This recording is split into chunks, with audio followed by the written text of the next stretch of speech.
जोहार, नमस्कार। महान देश के महान प्रधानमंत्री नरेंद्र मोदी जी ने 14 जून को योजना लॉन्च की जिसका नाम था या नाम है अग्निपथ योजना, जिसके तहत अग्निवीर बहाल होंगे जिन्हें सैनिक कहा जाएगा। अब सवाल यह है कि पूरे पूरे देश में इसका प्रोटेस्ट जोरों शोरों से चल रहा है, मतलब पूरा देश जल रहा है। 20 जून को भारत भी बंद था। 19 जून को प्रेस कॉन्फ्रेंस हुआ जिसके तीनों सेना के जो प्रमुख थे उन्होंने प्रेस कॉन्फ्रेंस किया और उन्होंने साफ कह दिया कि अब जो है ये योजना वापस नहीं लिया जाएगा। इसी साल इस योजना के तहत 45,000 पद जो है भर लिए जाएंगे। तो सवाल यह है कि जो युवा प्रोटेस्ट कर रहे हैं, ट्रेनों को जला रहे हैं, बसों को जला रहे हैं, बीजेपी दफ्तर को तोड़ रहे हैं, उससे उनको कोई फर्क नहीं पड़ने वाला है। तो आप सभी से विनती है कि ट्रेनों को मत जलाइए। आपको बता दें कि एक रिपोर्ट के अनुसार रेलवे को 1,000 करोड़ का नुकसान हुआ है।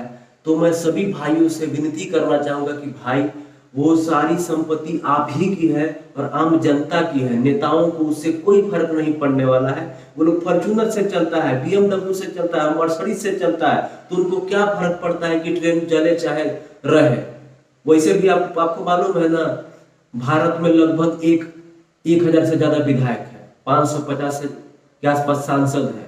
कोई भी ट्रेन में नहीं चलते हैं गलती से भी, तो उनको ट्रेन से क्या लेना देना है। तो वो क्या से चलते हैं? एयर इंडिया फ्लाइट से चलते हैं, विस्तारा से चलते हैं, इंडिगो से चलते हैं और बिजनेस क्लास में चलते हैं। तो उनको ट्रेन से कोई फर्क नहीं पड़ने वाला है। तो आपसे हाथ जोड़ के विनती है कि ट्रेनों को मत जलाइए। आपको प्रोटेस्ट करना है, आपको विरोध करना है, आपको प्रदर्शन करना है, शांतिपूर्ण तरीके से कीजिए ताकि आपकी बात को रखा जाए। सेना के प्रमुख लोग ने कहा है कि जो जो प्रोटेस्ट किए हैं, जो जो ट्रेन जलाने में जिनका जिनका भी नाम आया है, उनको आर्मी में भर्ती कभी नहीं किया जाएगा। उन्होंने प्रेस कॉन्फ्रेंस में ये बात कही है। तो सवाल यह है कि भारत सरकार अग्निपथ योजना को लेकर स्पष्ट हो चुकी है, वो अब योजना वापस नहीं लिया जाएगा। Come to the point. अब हम पॉइंट पे आते हैं कि अब अग्निवीर बहाल होंगे तो अग्निवीर को क्या क्या मिलेगा और क्या क्या नहीं मिलेगा, इसके बारे में हम जरा बात करते हैं, क्योंकि इसी साल अग्निवीर बहाल हो जाएंगे। तो सबसे पहले जो आम सैनिक होते हैं जिनका पुराना जैसे आर्मी में है, एयरफोर्स में है, नेवी में है, उनको 1 साल में 90 दिन की छुट्टी मिलती है अभी भी। तो जो अग्निवीर के तहत, अग्निपथ के तहत जो अग्निवीर बहाल होंगे उनको 1 साल में सिर्फ 30 दिन की छुट्टी मिलेगी। तो अंतर स्पष्ट है, आप समझ सकते हैं कि क्या हो गया है। आगे चलते हैं। जो पुराने वाले जो सैनिक है उन्हीं की तरह आपको यूनिफॉर्म मिलेगा, लेकिन बैच अलग होगा। उसमें बैच जो होता है ना, वो अलग होगा। तो ये भी एक अंतर है। तीसरी चीज जो है, एक और चीज है, अग्निवीरों को पूर्व सैनिक का दर्जा नहीं दिया जाएगा। ये भी एक अंतर है पुराने वाले बहाली प्रक्रिया से। और एक और महत्वपूर्ण बात, अग्निवीरों को 4 साल के बाद कैंटीन की सेवा नहीं मिलेगी। कैंटीन का मतलब हर आर्मी में कैंटीन बना होता है जहां पर सामान थोड़ा सा उनको टैक्स फ्री दाम में मिलता है, आधे दाम में मिल जाता है।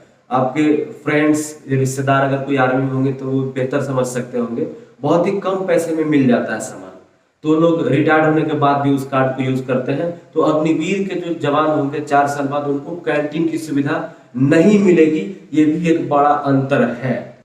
हाँ, सबसे बड़ा जो सवाल है ये है कि जो अग्निवीर है उनको पेंशन और ग्रेजुइटी नहीं मिलेगी, जिसपे सबसे बड़ा लोग आक्रोशित हो रहे हैं, जिसपे सबसे ज्यादा लोग आक्रोशित हो रहे हैं। सामान्य सैनिकों की तरह आपको अवार्ड मिलेगा, तो अवार्ड लीजिएगा और घर में टांग दीजिएगा।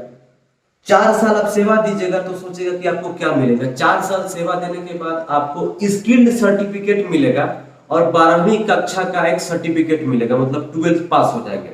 अगर 12th पास होकर नहीं जाते हैं तो, क्योंकि 17 से 21 साल का उम्र रखा गया है, इस साल के लिए 2 साल बढ़ाया गया है, हालांकि 23 साल किया है, लेकिन अगले साल से 17.5 से 21 साल ही रखा गया है उम्र।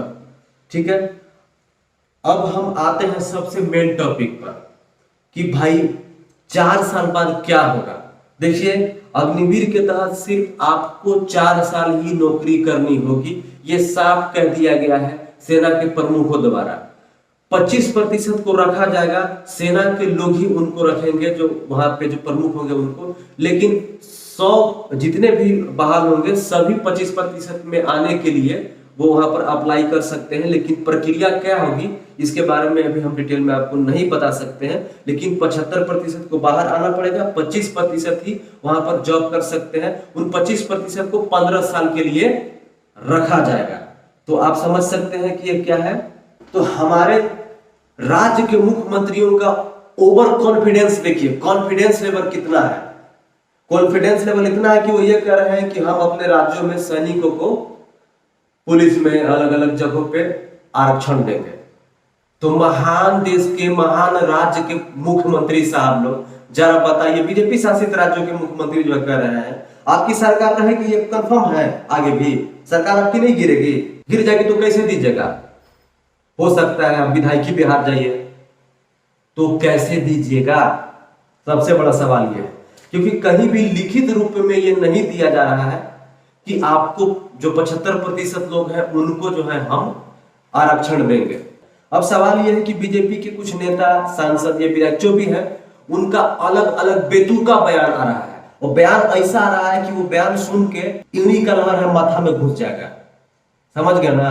मैं इसलिए कह रहा हूं क्योंकि एक नेता है, नाम नहीं बताऊंगा, अब वीडियो में दिखाता हूं, पहले वीडियो देख लीजिए उसके बाद बात करता हूं। मुझे अगर इस ऑफिस में, बीजेपी के ऑफिस में सिक्योरिटी रखना है तो मैं अग्निवीर को प्राथमिकता दूंगा। वीडियो देख लीजिए, वीडियो देखिए क्या समझे। उनका कहना है कि मान लीजिए कि बीजेपी दफ्तर में किसी सिक्योरिटी गार्ड की जरूरत होगी तो सबसे पहले हम अग्निवीर से जो रिटायर्ड होके आएंगे उनको रखेंगे। वाह, कितनी घटिया बातें करते हैं नेताजी आप लोग। कहां से इतनी घटिया घटिया बातें सोचते हैं, समझ में नहीं आ रहा है हमें और भारत के युवाओं को। मजाक चल रहा है भारत देश में, क्योंकि महान देश के महान प्रधानमंत्री ने स्कीम लॉन्च कर दिया है और इन्होंने प्रेस कॉन्फ्रेंस करके ये कह दिया है कि अब ये वापस नहीं होगा। हाँ, सबसे प्रमुख बात जिसके बारे में आपको बताना भूल गया कि अग्निवीर को पहले साल 30,000 सैलरी मिलेगी और चौथे साल बढ़ के 40,000 हो जाएगी। तो जो पहले साल 30,000 मिलेगी उसमें से 30% डिडक्ट कर लिया जाएगा और आपके रिटायरमेंट के लिए 30% जमा किया जाएगा। मतलब आपको सैलरी मिल रहा है 30,000, लेकिन कैश इन हैंड मतलब आपके हाथ में आएगा 21,000 रुपया। तो जब 4 साल बाद आप रिटायर होंगे तो आपका जमा हुआ जो पैसा कट रहा है 30%, वो लगभग 5.5 लाख के आसपास होगा और सरकार भी उतना ही पैसा लगा के आपको तोहफे में 11 लाख कुछ रुपया देगी और आप उसको लेके घरे आ जाइए। उसके घर आइए, उसके बाद क्या कीजिएगा क्या नहीं कीजिएगा सरकार को उससे कोई लेना देना नहीं है। हालांकि बीजेपी शासित कुछ राज्यों के मुख्यमंत्री कह रहे हैं कि हम अपने यहाँ उनको आरक्षण देंगे, हम अपने वहां प्रेफरेंस देंगे। तो सवाल ये उठता है कि उनका सरकार लाइफ टाइम रहेगा क्या? उनका सरकार कभी नहीं बदलेगा। अब वहां से आप सारी चीजें, सर्टिफिकेट, स्किल सर्टिफिकेट, अवार्ड और 11 साढ़े 11 लाख रुपया लेकर आइएगा। तो कुछ बीजेपी के नेताओं का कहना है कि वो बीजेपी दफ्तर में गार्ड का जो नौकरी होता है उसमें प्रेफरेंस अग्निवीरों को देंगे, तो आप गार्ड का नौकरी कर सकते हैं। कुछ एमएनसी कंपनी के बड़े बड़े डायरेक्टर हैं, मालिक हैं, उनको भी कह रहे हैं कि हम अपने आप प्रेफरेंस देंगे। अगर अग्निवीर योजना इतना ही सक्षम है, इतना ही अच्छा है, तो 4-5 संशोधन क्यों हो गया? क्यों सरकार को प्रोटेस्ट करने के बाद 4-5 संशोधन करना पड़ा? क्यों ये पहले प्लानिंग नहीं किए थे कि 23 साल के लिए इस बार हम रखें? क्यों जब प्रोटेस्ट होना शुरू हुआ, लोग आवाज उठाना शुरू किए तो 2 साल बढ़ाया गया? देखिए, सबसे बड़ा सवाल ये है ना कि जो भी योजना आता है ना, ये सब युवाओं के लिए, मध्यम परिवार के लिए, गरीबों के लिए, किसानों, इनके लिए आता है। ये उद्योगपति हो गए, सेठ मारवाड़ी हो गए, उनके लिए नहीं आता है। अग्निपथ योजना के तहत अग्निवीर बहाल कर रहे हैं। तो भारत में शिक्षा व्यवस्था कैसी है आप भी जानते हैं, भारत में स्वास्थ्य व्यवस्था कैसी है आप भी जानते हैं, इस पे भी काम कीजिए। तो कैसा लगा ये हमारा रिपोर्ट, जरा आप हमें कमेंट कर बताइए। और आपसे फिर विनती करता हूं कि ट्रेनों को मत चलाइए, आम जनता को परेशान मत कीजिए। आपका हक है प्रोटेस्ट करना, आप शांतिपूर्ण तरीके से प्रोटेस्ट कीजिए, अपनी मांग को रखिए, जरूर आपकी बात को सुना जाएगा। बने रहिए हमारे साथ, देखते रहिए भवकाल टीवी न्यूज और चैनल को सब्सक्राइब कीजिए और लाल वाला घंटे को दबा दीजिए। जय हिंद, वंदे मातरम।